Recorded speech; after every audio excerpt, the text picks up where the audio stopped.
Joining us now to dig into the middle meaty part of the first round of the 2026 NFL draft, it is our buddy from NFL Media and NFL.com, Lance Zierlein. Lance, how you doing, man? I'm doing good, Robert. How are we doing? I'm doing great. I'm very excited to dig into this group of teams. There are a lot of wrinkles here. We have some teams that are picking higher than they typically would, right? Teams like Baltimore, Detroit, that you normally expect to be picking in the mid to late 20s are picking in the middle of the first round. The Rams are picking at 13 because they have the Falcons pick. The Jets are picking at 16 because they have the Colts pick, and we already have them with Rueben Bain as part of this exercise. And so you and I were starting to talk before we started recording, and it really is a unique stretch of teams in this draft for a bunch of different reasons. Right.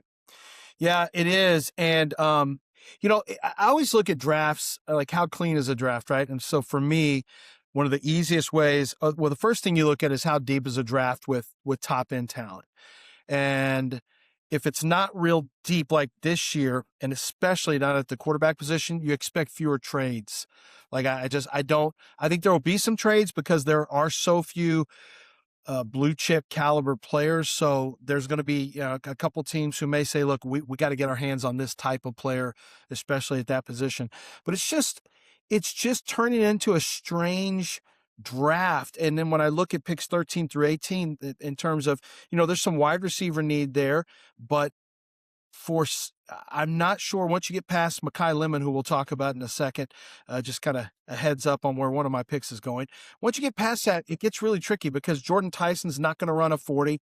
He's not going to, he's had ongoing hamstring issues. Where does Omar Cooper go? KC Concepcion's not the biggest guy. He's had some drop issues during college. So that's a priority position. Quarterback's priority position. We won't I can spoiler alert, not going to be in this group for me, my stretch that I'm going to go through. And defensive tackles, which is always one of those, picks where if you have them, they go kind of quick if they're pretty good. But I don't think it matches up with the teams that really have big, immediate defensive tackle needs. I don't think the board matches up that way. So you could see some trade backs. I think you're going to have a lot of teams who really want to trade back to get their hands on a pick that may be more value appropriate, especially if they can add a draft pick. So I think the trade backs, this is with every draft, the trade backs outnumber the trade up, the people who want to trade back versus trade up. But I think this year, especially in this range that we're looking at, I could see, the Ravens moving backwards. I could see Tampa moving backwards. I could see the Jets moving forwards from 16 since they have so much, capital to work with. So really intriguing group that I have here. It's funny, in your latest mock draft, you had the Ravens moving back. And I think Carolina came up to get Akheem Mesidor as part of that exercise, which does make sense. And we'll talk about that. And I think that the way that our first round has fallen, he becomes an interesting name for, I think, Tampa in particular. And we can dig into that when we hit it. But then with the way that I laid it out, one of the things I wanted to talk about was if there was a team with certain guys off the board for the Bucs, if they were willing to move back. So the fact that you think they are a candidate to do that, I think is really interesting. So let's start just by setting the table for the players that have already been drafted, if people have not listened to the first two versions of this show. So the goal here is essentially to get a first round mock draft comprised of the selections from 5 different people. Like, that's what we're doing here. And so here are the players that have been drafted so far over the first 2 episodes. Fernando Mendoza to the Raiders, Rueben Bain to the Jets, which will matter today because we're talking about the Jets again, Sonny Styles to the Cardinals, Arvell Reese to the Titans, Francis Mauigoa to the New York Giants, Carnell Tate to the Browns, Jeremiah Love to Washington, David Bailey to the Saints, Caleb Downs to the Chiefs, Mansour Delane to the Bengals, Spencer Fano to the Dolphins, and then Dylan Thieneman to the Cowboys. When I sent you those before we started recording, any that you found particularly surprising or that jumped out to you in any specific way? Yeah, I think Bain too. I just don't see it happening. I think Bain at 2. This is, you got to understand now, Darren Muji is a general manager who really looks at historical norms and looks at traits. And so as soon as you have a general manager that cares about historical norms, you can throw Bain and Cassius Howe out because at the edge position, because they simply fall, especially a top 5 or 6 pick. it just falls so far out of the norm for a player with historically short arms. And I understand that people get tired of the discussion, but in NFL circles, it's a very real discussion, and it's just considered a given that guys with longer arms, either on the defensive line or offensive line, if you have a substantial disadvantage at that particular with that trait, it's really difficult. As you know, Robert, my dad coached for years on the offensive line in college and, of course, in the pros. And we talked about arm length multiple times. And he said, all the people who think it's not a big deal don't coach against NFL pass rushers. They don't have to coach against NFL pass rushers, because if they did, they wouldn't say that it's not a big deal to have a shorter armed offensive tackle. Because all it does is and it's the same thing for defensive end. It just creates a smaller margin for error. Like, you have to be elite with your hand timing. And now, with all that said, I think Rueben Bain the way that he plays reminds me of when Mike Tyson used to get inside, use head movement to get inside of the jab. And so all of a sudden his lack of length wasn't as big a deal. I think the explosiveness off the ball and his strength to collapse, punches just with pure hand fighting and power and brute force, I think that makes his lack of length when he's playing forward explosively, I think it makes it less of an issue. I think the further you get him away from the line of scrimmage, actually the worse it is for him, because it gives offensive linemen a chance to really, get their paws on him. But the tighter he plays the line, especially if he's right up on top of, in a very tight defensive end alignment, maybe not a 5 tech, but if he's just off that, I think he'll get into offensive lineman before they can really hit their hands on him. But Darren Muji specifically, I don't see him drafting Rueben Bain. That one was kind of surprised. Danneman at 12 was a surprise for me as well. But if Caleb Downs is off the board and they want to get a sheriff on the back end, it made some sense. It certainly made sense from a need standpoint. I just, that was just a little high. I was a little bit surprised that he went that high, but I don't hate the pick by any stretch of the imagination. So, to explain the Bain thing a little bit and to kind of get into what we're doing, this is what you would do based on the options I give you at these picks. And so for Trevor picking at number 2, he just loves Rueben Bain. And he's like, if I were the Jets, if I was in that chair, that's what I would do. And so that leads us into this stretch of the draft and the selections we're going to talk about here and the options that we're going to talk about. So let's start with the Los Angeles Rams at 13. The 3 options that I'm giving you for the Rams at 13 start with drafting Makai Lemon, 1.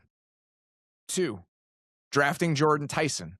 I just think it's an interesting contrast between styles of receivers and which one you might like. Tyson, I think you had the Rams picking in the latest mock draft that you did. And so I wanted to Lemon was off the board, though. Lemon was off the board. And so I wanted to just present both of those options to you so we could talk about what teams are going to be weighing if they want to draft a receiver, and both of those guys are available. And then the third one I had draft Kadyn Proctor. This is more so just offensive tackle, right? Because I do think if you're stacking up needs, long-term need at right tackle for the Rams is absolutely something to think about. McClendon played there last year after Havenstein was hurt, but he's in the final year of his contract. And so this is not a team with a lot of screaming immediate needs, but I absolutely think you could talk yourself into them drafting a tackle in the first round, even if it's not going to help them immediately. So those are the 3 options for the Rams here at 13. Option 1, draft Makai Lemon. Option 2, draft Jordyn Tyson. Option 3, draft Kadyn Proctor. What are you doing if you are making this pick for the Rams? I like that you threw Proctor in there because you're thinking like a team would, and you always have to look at next year's contract. And I don't think enough people look at the factor of no one likes to have a blank spot on a roster and then have to go into free agency and draft, because then you're a sitting duck. No one likes that. So I absolutely could see Proctor. With that said, I'm taking Makai Lemon. I don't trust Jordyn Tyson's hamstring right now. Makai Lemon, to me, this makes a lot of sense. He can operate from the slot. You can keep Puka. Well, I think he's interchangeable. But here's my concern. The one that makes obvious that we all talk about is that Davante Adams has 1 year left on a contract. Okay, well, it makes sense that you draft him to bolster your firepower for an aging quarterback because your window's open. You're trying to win a championship. You got to have firepower. We saw it in the, we saw it in the postseason in that incredible game between Rams and Seahawks. I like the firepower angle for the aging quarterback. I also like the angle for replacing Davante Adams after 2026. We now have to at least consider, like, maybe this is partly some insurance for Puka Nacua also. It's something we haven't really talked about. Puka's an incredible player. Anytime you start having off the field stuff, anytime a player gets into second contract territory, there can be some changes in personality. There's always a question that's asked by NFL executives. What will a player do with more money, more time on his hands, and more access? And a lot of times sometimes for some guys, it shows up right away in the first contract. For some guys, it's not until they get in the second contract. Albert Hainsworth, as I'm sure you will remember, there's some guys who just aren't built for the second contract. So I'm not saying that's Puka, who's got it, coming up, but I am saying that Makai Lemon makes maybe even more sense than before with the Rams there at 13.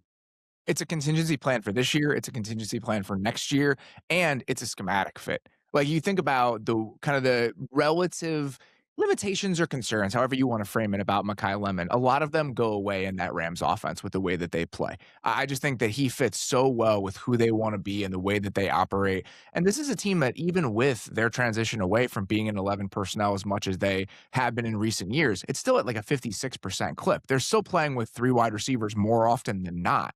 And so you still need a third guy you feel good about. So Lemon, if he fell to 13, even independent of this exercise, I always felt like he would have been a potential option for the Rams. And that's before you even consider they've tried to draft an offensive playmaker every year for the last 3 years. They just haven't been able to trade up into the range to get one. Right. And so now they're finally able to get one just with the way the draft falls to them. Yeah, they're going to know him. And he's one of those guys, you just drop him in on that Rams Island. You say, go scavenge for touches, and he'll do it. Like, there's not going to be, he already runs routes well. He's ultra competitive.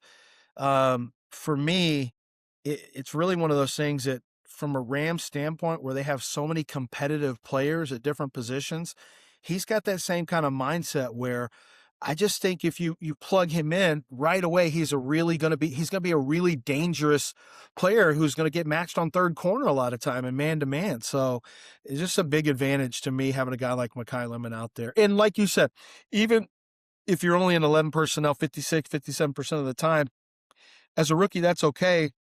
And we're talking about, from a contingency plan, he's, wide receiver 2 in 2027. So I'm not sweating it. Plus, you also maybe feel like you can attack certain defenses more aggressively with your 11 now that you have a player like that on the field. So absolutely. I just think it makes sense.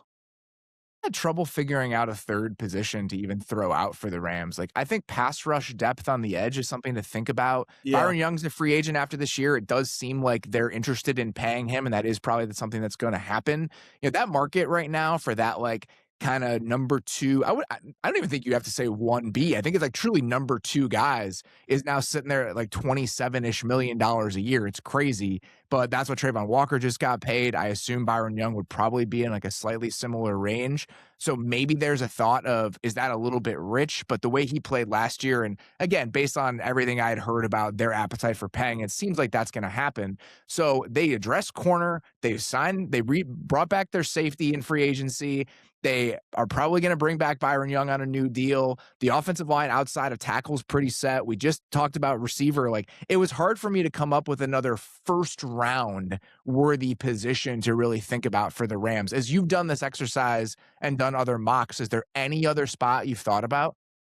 No, and you're bringing up one of the most difficult things about mock drafts is more and more of these general managers are getting much better being smart in free agency, drafting a year in advance. And so what we have is you don't have clear and obvious holes.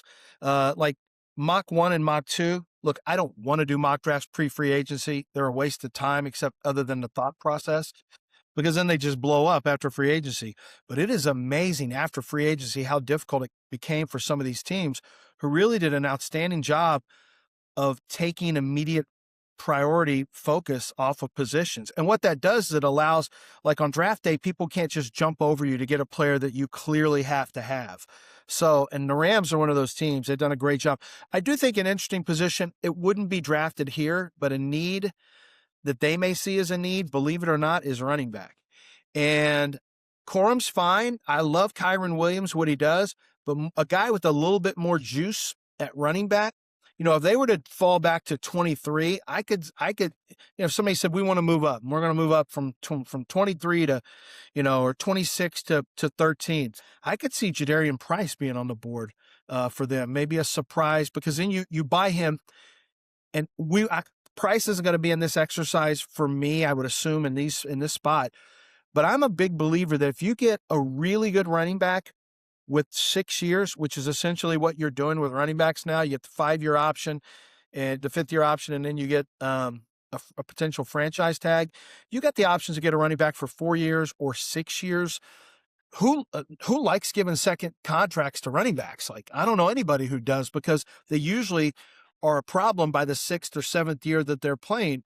So I would rather have a running back, a really good one. If I'm really in on a guy, I'd rather have him for what I consider a 6-year contract in the first round. So I think Price could be a sneaky guy if they were to go way back in the draft. Certainly not at this spot, but it is too hard to find a clear need. And I'm not taking Ty Simpson there. So it's tough.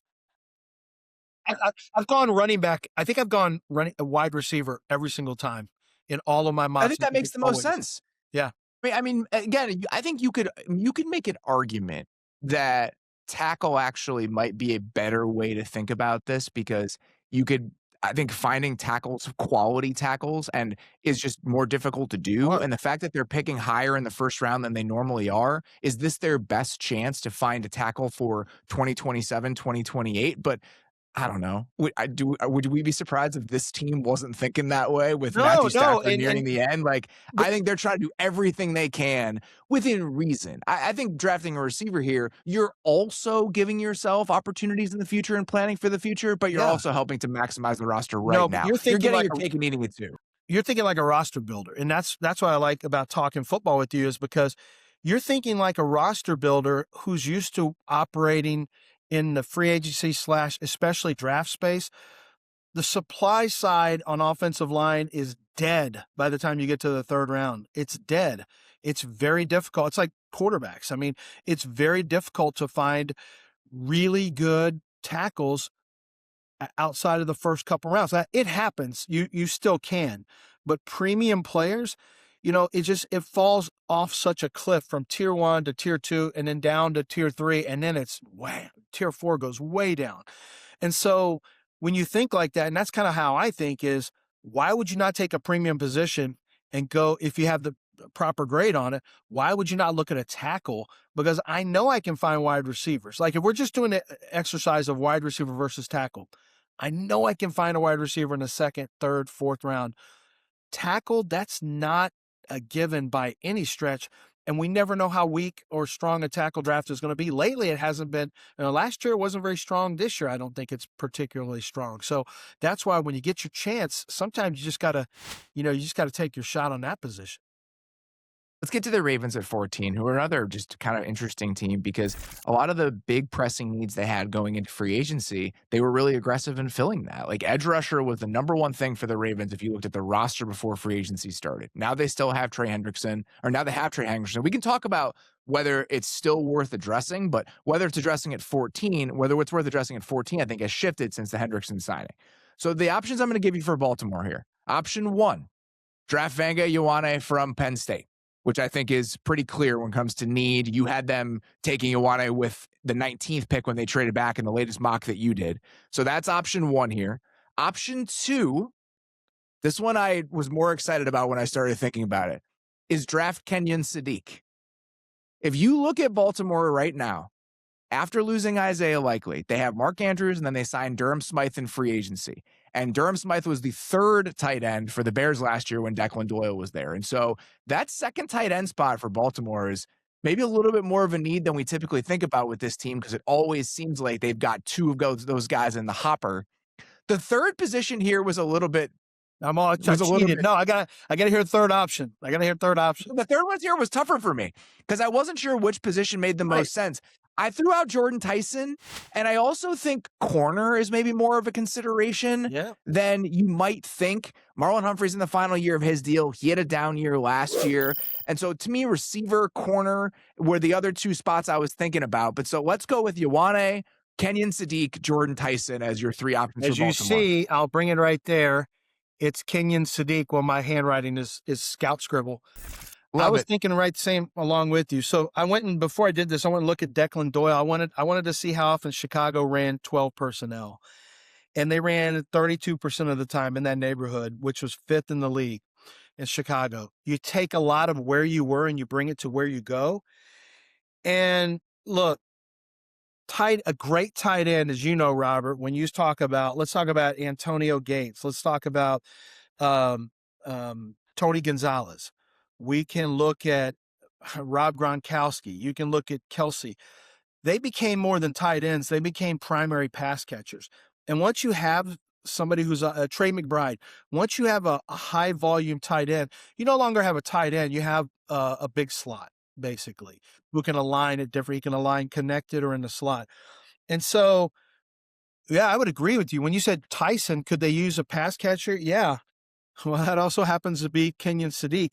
And so as I'm going through this and putting my own down here, I think Kenyon Sadiq makes a lot of sense for them. Number one, when it was Likely and Andrews, there was a time where that was a great combination for Lamar Jackson. He really locked in on those guys. I don't think Lamar loves throwing outside the numbers. I can tell you defensive coordinators from some teams I've talked to, they want to push him outside the numbers.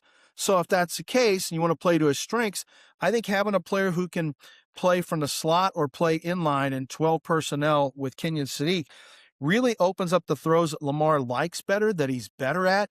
He gives you a mismatch nightmare because you can line him up in the slot. I mean, good luck putting a linebacker on him if that's what you choose to do.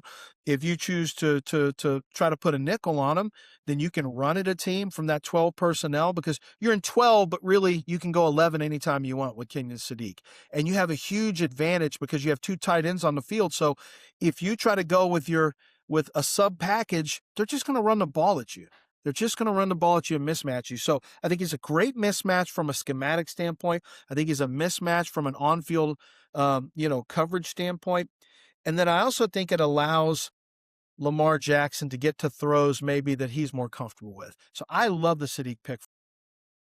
I also think if you look at, and I'm totally with you on what Declan Doyle is going to bring over. I think with some guys, with some offensive coordinators, when they come from a certain system, it's like, well, how much is he really going to bring? How much is it going to look like what they did before? I think he wants to do a lot of the things that the Bears did last year. Right. And I think about the ways that the Bears use Colston Loveland, and they're different players, right? Kenyon Sadiq is much shorter than Colston Loveland. I think long-term, he's going to have less viability as an inline blocker than somebody like Colston Loveland.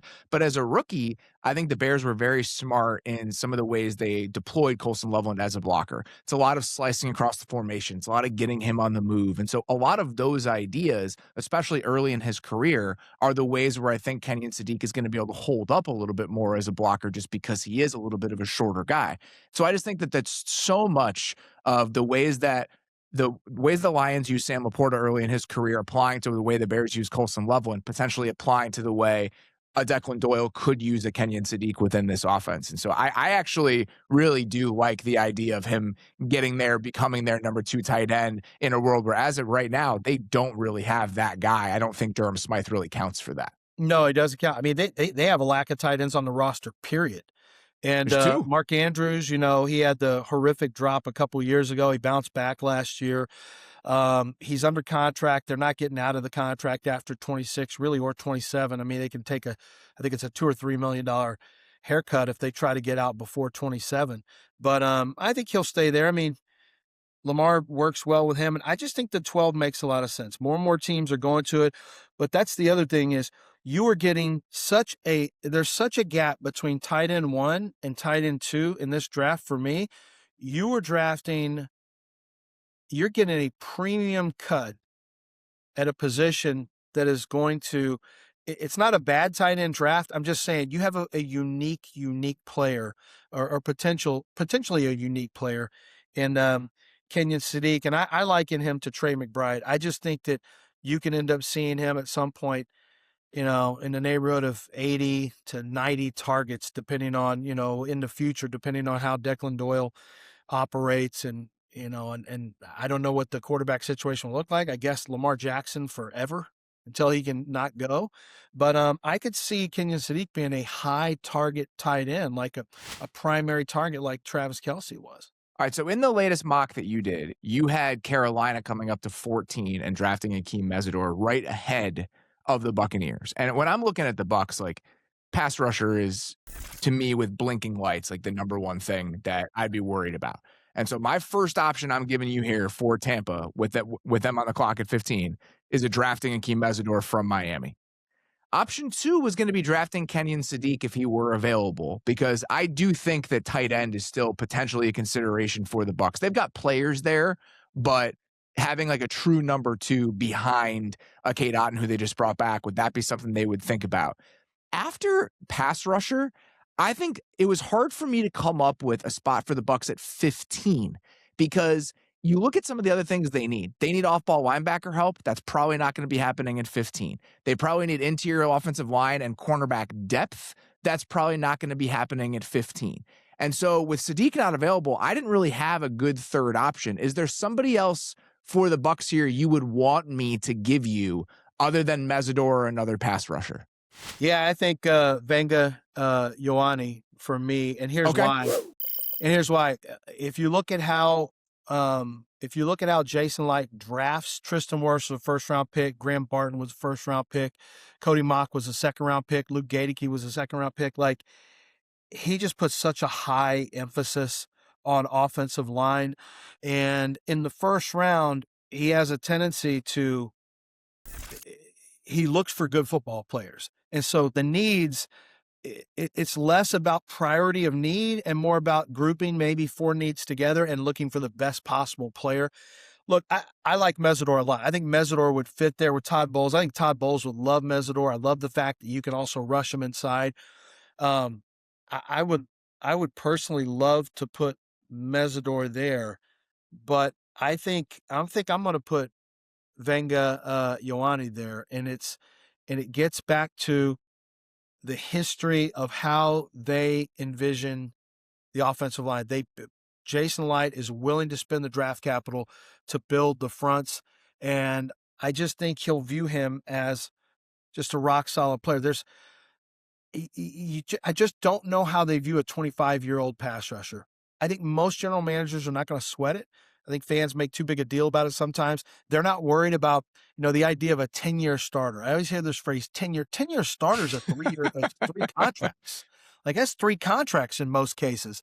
So that's really hard to get to. Most general managers will tell you, I'm just trying to get, I still want to be here in 3 years. So they're not really looking at, is this guy going to get a second contract? That's not how they look. Can this guy, now coaches who are trying to cover their ass, or GMs, they want to know, can this guy play right away? That's a question they will ask, but they're not asking, they want to know, can he play right away, and can he play well enough to help me save my job or to help us win a lot of games? And for me, Mesidor is that kind of player. I think you can get behind Akheem Mesidor, but I do think that when it comes to risk reward, Mesidor's best, he was best this year. You could make an argument. I don't think it's a valid argument. You could argue, well, maybe Bain, the attention on Bain helped Mesidor. I would argue that Mesidor did his own work on tape, and I like him a lot. But Ioane lost weight from last year to this year. He got quicker. He got even better.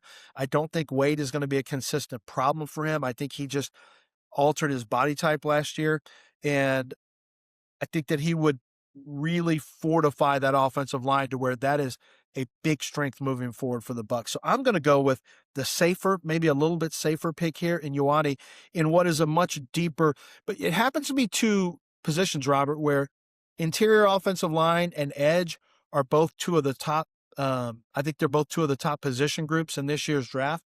So either direction they go in, I think they're going to have a chance to fill the other need later in the draft. Right now, if you look at the Bucs offensive line, Ben Bredesen is under contract through next season, but they can easily move on from him after this year. I think it's only $3 million in dead money if they were to move on. And then Cody Mauch is out for, I mean, he had a season-ending knee injury last year. It was early in the season, so I wonder when he'll be back and ready to play. But those are the two kind of considerations for them at guard. Here's my only pushback to this. I do think that if you look at the way the Bucs have operated in recent years, that is what they've done, where I think they've done such a good job of having these multi-year plans at some of these positions that they've been able to take guys that haven't needed to contribute right away because the rest of the roster has been strong enough. Like Benjamin Morrison last year in the second round is a perfect example of this. You already have McCollum and Jamel Dean, and so you can bring Morrison on along. When you watch Dean walk in free agency, he can step in and be a starter. But right now, I think that the need at pass rusher and how scary it is right now, does that shift the thinking a little bit, where this is the type of year based on how thin they are there, where they no longer have the luxury of saying, we're just going to take the better player because the need on the edge is so strong compared to others they might have had in years past. Yeah, no, they swung and missed on edge, but you can't stop swinging if that's the case. I can tell you who I put down because in the exercise, I thought I was going to come up with these, and I actually— That's my fault. I didn't communicate that to you properly. No. I actually like this. I like this concept to where I actually like it just fine. I'll tell you who I had down, and then I was told by somebody with Tampa, not the team, but somebody who covers Tampa, this guy might not might not fit. The position may not fit a first round model for them. Is I had Jermod McCoy at corner. Because look, Benjamin Morrison was hurt his last year at Notre Dame. He was hurt last year. He didn't play particularly well when he played. Zion McCollum got a new deal, but he didn't play great last year. I mean, if I'm making the pick personally, but I'm not sure they would do it. But maybe I just change up here and just tell you who I had down was Jermod McCoy, because I think Jermod McCoy, for me personally, I don't trust the corners they have there right now. And I'm going to take a guy with upside at a position where, frankly, I think Morrison is just too big a red flag right now with his injuries. I would personally go more McCoy. I was just told Tampa really doesn't love to, and that's why I kind of got away from McCoy, is that Tampa might not view corner there because they usually like to do it in rounds 2 or 3. Gotcha. Okay. And I think however you want to put me down for the future, for the next guest, you can put it Ioane or you can put it McCoy. But, I mean, if I'm drafting, I personally would go McCoy, even if they don't value cornerback there. Well, let's go with the options that we had. So let's say Ioane is the Bucs pick there. Okay. We're going to talk about Jermod McCoy in a second, because I do think he was one of the 3 options I was going to give you for the Jets here at 16. So let's get to the Jets at 16. Let's start with just the receiver need that the Jets have. I think even with Garrett Wilson on the roster, it's still something they probably need to address at some point. Makai Lemon is off the board. So option number 1 here for the Jets is draft Jordyn Tyson out of Arizona State. That's your first option for the Jets here. Option number 2 is draft Jermod McCoy. They probably need multiple corners. They probably need a nickel corner. They still need another outside corner. And so corner is a pretty big need for the Jets, I think, right now, if you look at the roster. The third option here, and this is mostly because I wanted to have the conversation about this, is drafting Ty Simpson with the 16th overall pick. That's probably a little bit rich, but I did want to have the discussion of like whether teams should be at least considering him at some point in the first round. So just for a little bit of context, the Jets drafted Rueben Bain 2nd overall earlier in this exercise. So they have addressed the edge rusher part of this draft with drafting Rueben Bain. So those are your 3 options. Draft Jordyn Tyson, draft Jermod McCoy, draft Ty Simpson. What are you doing if you're the Jets? Based on those options, I mean, my guess is the Jets would want to come away with the wide receiver and they're the ones who are going to pick it. But I'd probably go McCoy, because I'm looking at Brandon Stevens. I think he's fine. They just added Nashon Wright, so I think they like Azurier Thomas. Let me think about this. Because they brought Wright over. He's not bad. You know Wright as well. It's a $3.5 million deal for 1 year. Oh, yeah, that's Wright. Nothing. That's nothing. That's nothing. You could still see competition there. But man, the wide receiver group is so weak here with them. A.D. Mitchell, Isaiah Williams. I'm going to do it. I'm going to go Jordyn Tyson, and I have to. Once again, I All don't right. love the hamstring issues with him, but I like the talent a lot. And I think they're going to have to come away with somebody who can play right away for them this year. Yeah, I just you look at it, I mean, it's a bleak situation. I mean, even if you still have like a candle lit for AD Mitchell, which part of me does as somebody who refuses to stop believing in AD Mitchell. Yeah. But I think if you're being realistic here, that probably is like the biggest single need they have It on the entire roster has is to like be. one more workable receiver. And even if you've got some reservations about Tyson at 16, I think based on the rest of this draft and where the Jets roster currently stands, I wouldn't have a huge problem with them taking a swing on him here. No, and I think Omar Cooper could be in play here also. It'd be early, but I think Cooper could be in play because he's big, strong. He's got good speed. He can play inside, outside. So I wouldn't take him off the board if you're just considering where to go. If you guys are all doing your own mock drafts, I think Omar Cooper could be in play there at 16. But Jordyn Tyson is more polished. I think he's more game ready to come in and potentially get targets as a wide receiver one. It's just you got to really be okay with that hamstring. Let's get to Ty Simpson. So I think you have to have done some scouting of the quarterback class next year. And I know most teams will tell you that's foolish to get too deep into it and to make decisions based on the next year's quarterback class. And this year's, I don't know if we've ever seen an example of why that's so foolhardy. Because if you'd put all your chips on the 26th draft and you said, oh man, we got Lenore Sellers, we got Arch Manning, we've got Carson Beck, we got Garrett Nussmeier, like we are loaded at quarterback. We're not loaded at quarterback. As a matter of fact, the guy who hadn't even made we got Ty Simpson, who we're talking about right now, is maybe the only other second round, the only second quarterback in the first round.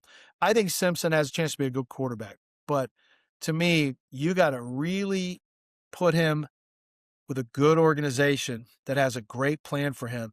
Because here's your problem. If you're the Jets and you play him right away and you're in New York media with New York fans and he doesn't play well, and let's face it, he doesn't have a great running back, a wide receiver crew, since we haven't taken a wide receiver yet. Now, if you don't play him, which would be preferable, you still have to remember this will now be the fourth time in 5 years where he doesn't really play football. So how is he going to learn without reps? If you do play him, is that going to be a fan base and a media hub that is going to be patient with him? Because I do think they have they maybe create undue pressure or create more pressure on ownership / the building than maybe some other fan base / media, combinations would. So you have to be a certain type of player, first of all, to fit into New York. I think Jackson Dart happens to be that guy. I think he's got that personality where he's going to be fine. Ty Simpson's got 1 year under his belt, man. I think all the things you look at on tape where you say, I like this, but these are areas that are concerns. It would have been no big deal had he gone back to school. We'd have just been like, man, I like Ty Simpson a lot. He's going to be I like him to be the favorite to win the Heisman Trophy. Once you enter the draft, we get our draft microscope on you, and we're breaking all that stuff down because a lot of times you don't grow on the fly as quickly. There's no guarantee that you're going to get better. In college, you usually get better. In pros, there's no guarantee that these quarterbacks get better because if they haven't learned already, I think it's why so few one-year starters get better in the pro level because they step into a game that they haven't had enough reps to be ready for the changing pictures post-snap of defenses, the speed of the defenses. And then it's hard to improve and learn on the fly because organizations just don't have the same patience with you. I mean, ask J.J. McCarthy. That guy's had 1 year, and it looks like there's a chance they're moving on from him after what amounts to 1 year since he didn't play his rookie year. I think even beyond the Ty Simpson element of this, I wanted it as a way to talk about the Jets quarterback plans overall because exactly what you're saying. Are they better off just saying, you know what? We feel better about the 2027 class. We have 3 first-round picks next year. I'm sure as an organization, it's difficult to walk into a season with Geno Smith and no real future plans at the position. But for them specifically, and the way this draft class fell and the way that things are setting up next year, I think it's probably just better for them to punt on it in this draft overall and just say, you know what, we're going to take our lumps. This is in the best interest of the multi-year plan for what we're trying to put together here. 100%. While you don't like to necessarily forward cast that position, I think you're forced to this year. Arch Manning should be better next year. Lenore Sellers should be better. Dante Moore is going to be better with another year of college football under his belt. Now, had he come out, he might have been the pick at number 2 with the Jets. But I think once you have 3 first-round picks, you got so much ammunition. Any quarterback is going to be your quarterback if you want it to be. Like 3 first-rounders should give you the ammunition to get your choice of maybe number 1 and potentially the second quarterback. So I'm completely with you. Why even throw any draft capital at Ty Simpson, who's going to require probably top 40 capital? Why do that?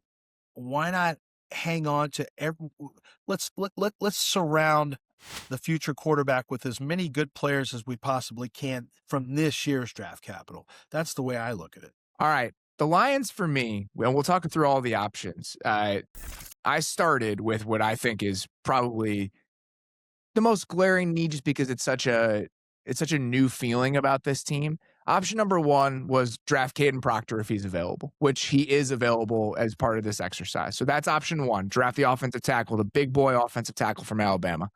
Option 2 was draft Keldrick Falk from Auburn, because I do think that edge is still a need for the Lions. And if you look at the body types they have sought out consistently at that spot opposite Aiden Hutchinson, they've gone for those longer players over the last few years in Brad Holmes' tenure. That's what Falk is bringing to the table. Option 3, he's back again, is draft Jermod McCoy if he is available. Because I do think the corner for this team maybe is more of a consideration than it might seem at first glance. Let's see what happens with Terry and Arnold. They don't believe he was involved in, the robbery and everything else that's been happening with him recently. Dan Campbell said that at the owners' meetings, but we'll see what happens with that. DJ Reed's going to be 31 next year. He's got an interesting deal. It's like a $13 million option bonus in 2027. And so it feels like that's something where could they move on after this season with him? And then they signed Roger McCreary to be their nickel this year. He's on a minimum deal this season. It's like $1.4 million. And so I think corner might be a bigger consideration for the Lions than we might typically think based on how aggressive they've been adding bodies to it over the last couple of years. So those are the 3 options for Detroit. Draft Kadyn Proctor, draft Keldrick Falk, draft Jermod McCoy. What are you doing if you're the Lions? I'm drafting Kadyn Proctor. Proctor gives you a chance to, you really can decide whether or not you want to move Penei Sewell over to the left side and let Proctor go to the right side. If you think there's a physical advantage there, some teams don't look at it that way. They just say, look, you got to have why not keep Proctor on the left side where he's used to playing and keep Sewell on the right side where he's used to playing? My guess is the Lions would do that. My guess is the Lions would keep Proctor left and move Sewell to the right. But based on those options, to me, Proctor makes the most sense.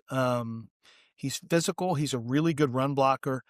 I think his whole key is going to be keeping his weight down into the low 350s, and Duke Manyweather from O-Line Masterminds over there has done a really good job of reshaping his body and getting his weight down. And Duke does a great job every draft with all those guys and making sure their body types are like that. He works with them in the offseason. I think it's just a matter of he played in the high 360s this year during the season. I mean, some coaching staff said he had to lose weight in season, and he did lose weight in season. He was too heavy, and people beat him inside. And I still have some concerns.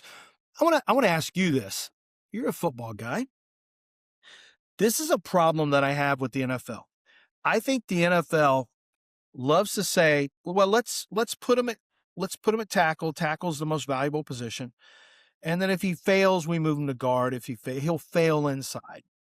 And usually by the time you fail, you're like Evan Neal, right? Your confidence is shot. The fans hate you. The media writing negative articles about you.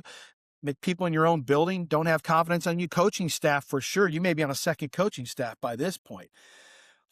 I always find it amazing that I feel like I know for a fact that Kadyn Proctor would mash people into the ground at guard and become a Pro Bowl guard, for sure.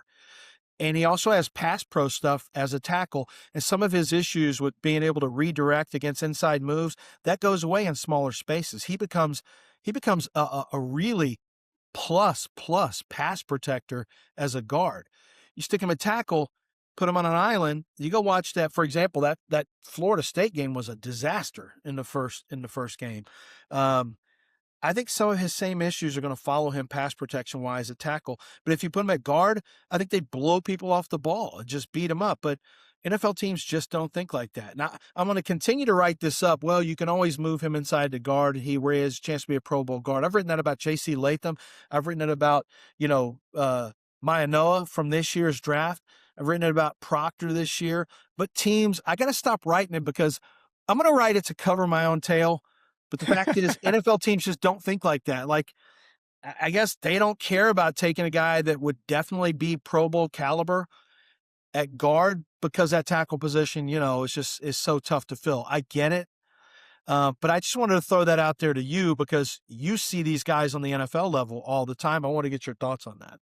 So there's a couple different considerations here. We actually had a mailbag question a couple weeks ago talking about this idea of guys failing a tackle and then moving inside to guard. How many examples are there where that's actually worked out? And I think it's going to depend on how you're going to classify fail. Like in the short term, I think the best recent example of a guy who was an abject bad tackle moved inside to guard and you really saw, okay, we can work with this, was Kingsley Suamataia last year with the Chiefs. But I think a lot of the time it's guys that move inside for one reason or another, but they weren't a disaster at tackle and didn't suffer some of those confidence issues that you're talking about. Sam Cosmi was one of those guys. Kelechi Osemele was somebody that we mentioned. Roger Saffold. But those are guys that just were better guards than they were tackles. It's not that they failed outside necessarily. So I think that's the consideration there. And I think with guys moving inside to guard, it's typically they have to move inside to guard because there's some sort of physical limitation. And there isn't a physical limitation with somebody like Kadyn Proctor. And so would a team be hesitant to move him inside where he's a little bit less valuable? The last wrinkle of this, we are doing a series of videos this year in conjunction with The Beast. And Kadyn Proctor was one of my guys. And I was watching it, and I'm just watching the way that he moves and the way that he struggles with space and to redirect a little bit. And I'm like, he's a guard. Like, and not in a pejorative way, not in a like, oh, well, sometimes that's a dirty way of framing a player. Well, he's really a guard. In my mind, it wasn't even that. It was, I just think this upside is so real at guard and you're minimizing some of the deficiencies. I would love to see him have a chance to play guard. Like you watch, Makai Becton had a rough year with the Chargers, but moving inside and like what he was capable of doing in the run game with the Eagles, like I just think there's something really appealing about that for a guy like Kadyn Proctor, and you're minimizing some of the concerns. So on that front, we're 100% on the same page. Like that's the exact same thing I saw when I watched him. Yeah, you got to need a left guard too. So you could draft him and plug him there anyway. You could start him at left, and that's one where you could say, look, let's start him at left tackle or even right tackle. And if we need to, we can move him at guard. But when you watch the way he run blocks, he mashes people. He's got the mentality. I think the weight is always going to be in the, more than likely the high 350s, the low 360s. I mean, if he was 339, 341 pounds, he would be ripped. He carries so much lean mass. At 350 is not a bad weight for him at all. It's just that trying to catch up with guys who are 100 pounds lighter, who make quick inside moves on you, it's just going to be tough. Like, it's just physically going to be difficult. He's got long arms, which helps. But, I was curious to what you would think, because if you watch him on tape, you'll see the same thing we saw. It's just, if you didn't, we'd be talking about him as a top 4 player, right? If he had a good year, the year that was expected, he'd be a top 3 or 4 player. So that's just how that works. And I'm not completely convinced that he's not on the board at 6 with the Browns, by the way. I think Monroe Freeling and Kadyn Proctor are 2 guys you need to keep an eye on at number 6 for the Browns. So I was going to ask you, are there any other offensive linemen here for the Lions that you would consider if Proctor isn't the guy that I offered you? Yeah, I think Monroe Freeling. The way to talk with other guys. Yeah, I think Monroe Freeling would be the pick. Yeah, just because I think, look, he needs another year of college football, in my opinion, but he's extremely athletic. He has long arms. He's a natural left tackle. And he is somebody who has the athleticism to handle the things that I think that we talked about that Proctor could struggle with. So based on, if you look at this, like we have to get a tackle this year, I think the Lions could look at Freeling as having the higher floor than Proctor. And that's why I think that he could be the pick there if he's available. If both those guys are available, I think Freeling might be the pick just because he has that higher floor, athletically especially. Let's get to the Minnesota Vikings here at 18. Option 1, feels like we've talked about him for every team. Let's do it again. Draft Jermod McCoy if he is available, and he is available. Option 2, draft Emmanuel McNeil-Warren from Toledo. Safety is absolutely a need for this Vikings team if you look at the current roster without Harrison Smith. Option 3, draft your best available offensive tackle. We talked about this a little bit with the Rams where you're planning a year in advance. Brian O'Neill is going to be a free agent after this year. Freeling, Blake Miller, Max Anacho from Arizona State, all available here. So those are the 3 ways I went. Draft Jermod McCoy, option 1. Draft Emmanuel McNeil-Warren, option 2. Draft your best available offensive tackle. What are you doing if you're the Vikings? Man. Well, my pick that I'd made follows one of the picks that you have. It's Jermod McCoy. But I think when you look at the cornerback, and let's get into it right now then.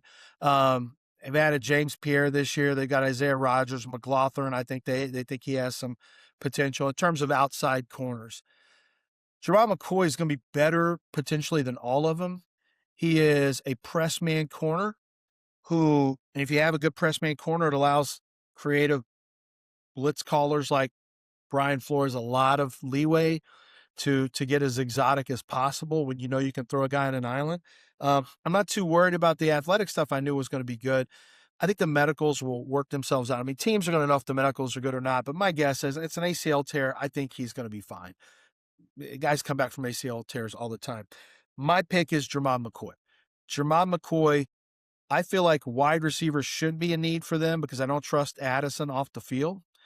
And I think corner for sure should be a need as well. And I brought this up on social media.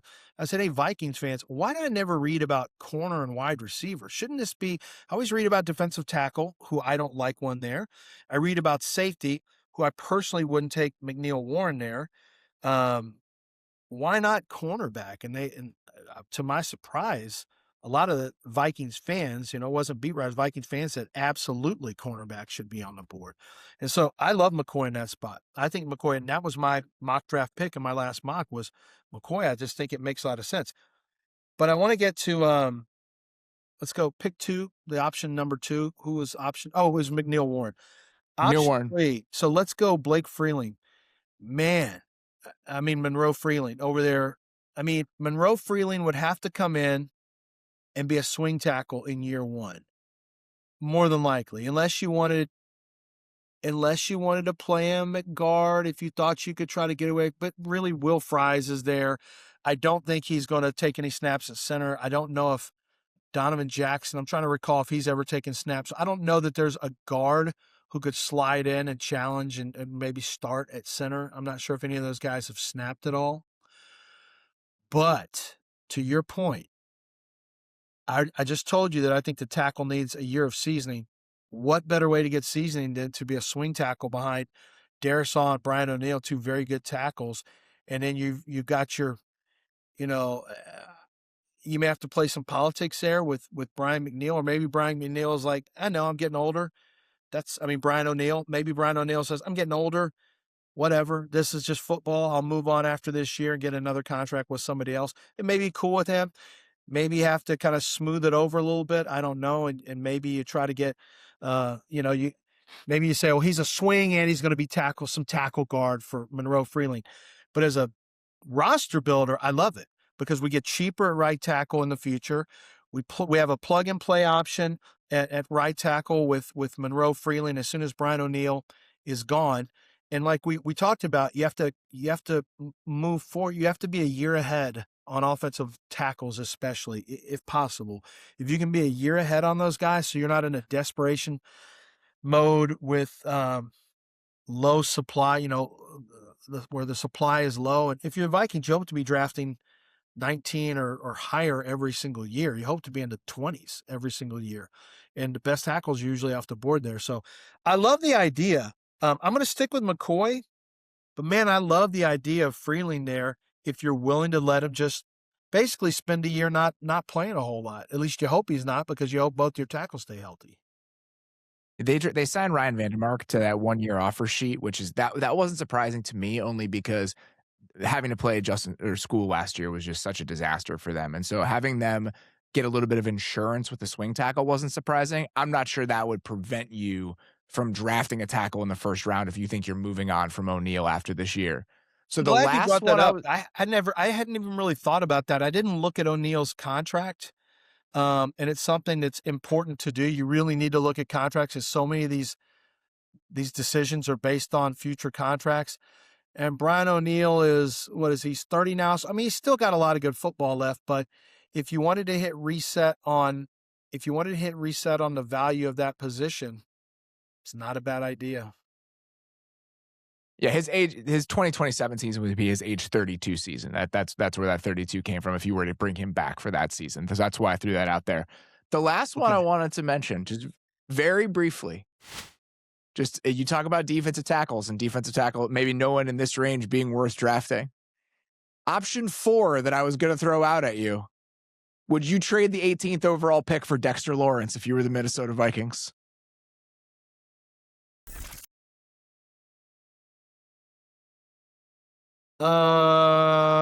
If you flip me, I might need to be flipped a third. I might want to get some more. I don't love Dexter's not young. He's not old, but he's in his prime, but he'll be 29 this season. He turns 29 this season. Don't think I haven't looked. Yeah, 1 is a lot. I'd have to probably get at least I'd have to get probably a third back for that, for me to consider that. I'd push back on me giving up just my 18th pick. Let me put it that way. But would I love to have Dexter? Oh man, I'd love it. So yeah, I would. I wouldn't just settle for giving up 18 though, but we can have that conversation. We can stay on the phone line a little while. Let me put it that way. We can talk. Obviously, the news came out today that he's requesting a trade. Diana reported that. And so just something that's worth keeping an eye on. 2 kind of just wrinkles that are Vikings specific when it comes to that. They do not have a lot of cap flexibility. Even if you were to play with the contract this year and try to get that number down, they've already restructured pretty much everybody based on looking at it. That's not Brian O'Neal. And then TJ Hawkinson and I think Van Ginkel are like the only 3 deals where there's like a big base salary that they haven't touched already. And so that would be a consideration for a team like the Vikings. And then the other part of it, which plays into you talking about getting that third back, they just haven't made a lot of picks over the last couple of years. And so them giving up a pick, even if it's for a premium player like a Dexter Lawrence, especially coming on the heels of an offseason where they added 2 third contract defensive linemen and did not work out for them, they may not be the best fit. But because it came out this morning, I thought it was worth touching on just a little bit for maybe what teams in the back half of this first round might be thinking if Dexter Lawrence is potentially available. I would say one player you didn't mention is Akheem Mesidor, or we could just talk about Rush. So Van Ginkel is I believe it's the last year of his contract. I looked at his contract. I think he's got he has a 1-year deal. So Van Ginkel has a 1-year, like $23 million deal. So you also have a player in Jonathan Grenard who had 3 sacks last year, he had a shoulder injury, so he missed the end of the season, right? He only played 12 games, but he really didn't have a ton of production leading up to those, up to his season-ending injury. I mean, you can never have enough rush. I think Mesidor or choose your pass rusher could also be an option there for Minnesota in that spot, just because as a 3-4 team, like I said, you can never have enough. Van Ginkel's getting older. I just think rush could be another position that you could see potentially on the board there. I think defensive line for Minnesota. D-tackle, we know, don't love one here. I like Dexter Lawrence. And then, of course, rush, I think, is another one that we could. Minnesota's got sneaky amount of needs now that you really look at it. I mean, there's a lot of directions. They absolutely do. And when you have teams like that, move back. That's what I do. So let's run through the selections that we made. 13, Makai Lemon going to Los Angeles Rams. 14th, Kenyon Sadiq going to the Baltimore Ravens. That's a spicy one, man. 15, Olaivavega Ioane going to the Tampa Bay Buccaneers. 16, Jordyn Tyson going to the Jets. 17, Kadyn Proctor going to the Lions. And 18, Jermod McCoy, the cornerback, going to the Minnesota Vikings. I like it. I feel like we did a good job of sorting through this stretch of the draft. Good player still on the board for the next person making the picks. I can tell you that. There's some interesting picks. All right, that is all we've got for today. Lance, tell everybody where they can check out all of the draft work that you were continuing to do over there. Yeah, you can go read the draft profiles at NFL.com. There'll be 400 plus draft profiles on there, strengths, weaknesses, how I see a player, player grades. Coming up soon, I'll have round projections that are coming from my NFL sources where players are expected to get drafted, not relative to my grades, but relative to where the league values them. So I'll have that populating. You can just Google NFL. Google NFL Draft Tracker 2026, and you can find it very easily. I'll be on Path to the Draft every Friday on NFL Network. You can see that. NFL Insiders on NFL Plus every Tuesday, Thursday. And then I'll be doing live draft commentary Thursday, Friday, Saturday of the draft, along with Bucky Brooks and Mike Yam on the NFL Fast channel, or I think YouTube for sure on day 1, and maybe on day 2 and day 3 as well. I'll have that information in the future, but every pick, I got to know them and I got to talk about them. So it's fun, but it is a long draft week for me. Listen, I'm sure by the time my draft prep is over, I have read 100 of the write-ups that you do. I'm waiting for Dane to hurry up so I can find out if Dane and I talk all the time during the season. Like, hey, what did you think of this guy? Like, we always like to bounce things off of each other. And Dane is one of my favorite people in the space, one of the guys I trust the most. But I'm like, hurry up, Dane. I want to see where you and I disagree, or where I'm like, yeah, exactly. Dane gets it. I don't know what these other draft guys are thinking. Well, you have to wait about one more day because the Beast will be here on April 8th. So be on the lookout for it, and be on the lookout for all the stuff that Lance is doing. Really appreciate the time, sir. Great to chat with you. Great to catch up. Yeah, great catching up. Thanks, Robert. All right, that's all we got. Thank you so much to Lance for his time. We will be back tomorrow with Dave and Dane building the Beast, which, like we said, is coming out on Wednesday. Very, very exciting. We're getting into the best part of draft time. So be on the lookout for that. Sincerely appreciate you guys listening. We'll talk to you very soon. Thanks for watching. Follow the Athletic Football Show wherever you get your podcasts. And don't forget to subscribe on YouTube.